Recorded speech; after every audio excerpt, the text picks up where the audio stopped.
Pura vida, pura vida, pura vida, pura vida.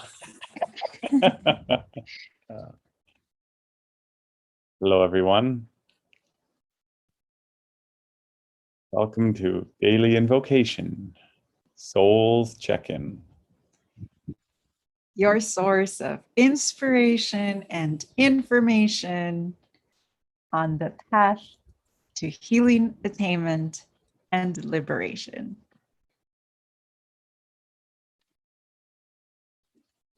We are continuing to invoke intimacy this week. We've covered barriers and skills and how to undo what might have come from our childhood experiences. And today we want to talk about a very popular concept, actually, and we got to listen to Catherine this week about grief. So the concept of conscious uncoupling. And we really dove into conscious uncoupling. Is it our third or fourth breakup? Third breakup? I've read the book about 7 or 8 times, worked very extensively with the senior coach of the conscious uncoupling. And one of the beautiful things is that it's not just about transitioning out of romance. Mm-hmm. Yes, that's the thrust and the heartbreak that's there and all the emotions that we won't get into today. But conscious uncoupling to me is about severing the unhealthy patterns. We've touched upon it this week and we'll keep touching upon it because it's a huge part of intimacy. Huge part of Trauma to Triumph and a lot of the work at the foundational level of what we do. Yeah, transcendation, a lot to transcend and lots to celebrate when we do it. We just wanted to spend a minute honoring this technology that we've dove deeply into this conscious uncoupling. Conscious meaning we bring our awareness, and uncoupling, like I said, severing those patterns and saying, oh, no more, invoking something different, invoking the unknown. And that leads to more authentic relating, being able, just like we started to talk about yesterday from a different angle, this idea of, yes, severing old patterns and however those patterns became a practice in your life or a habit, even conscious uncoupling at a base level is about all of that undoing. So speaking of which,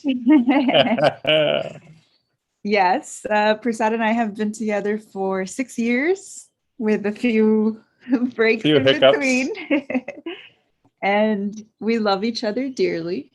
There are also patterns that in a romantic partnership, we just haven't quite surpassed in the way that we would hope after 6 years of arduous work and constant self-revealing and healing and all of the things that we get to share with you now. So there's a lot of beauty doing the conscious uncoupling process, which we're still in the process of, by the way, and we're glad that we continue to be so. But there is a lot of intention behind the reflection. So oftentimes when any relationship, it could be leaving your job, ends, the tendency is for us to blame the other party or parties, right? And only or mostly look at what was wrong and what they did wrong.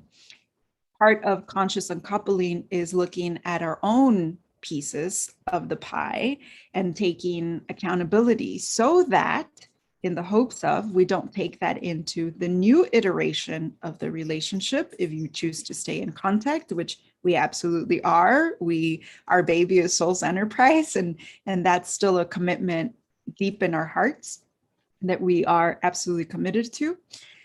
And if you choose not to stay in contact with the other party or parties, then how can you part ways in a way that still honors all of that, all that was, and all of the learnings. We've learned a ton in the last 6 years about ourselves, each other, relationships, spirituality, evolution, tantra, polarity, so much.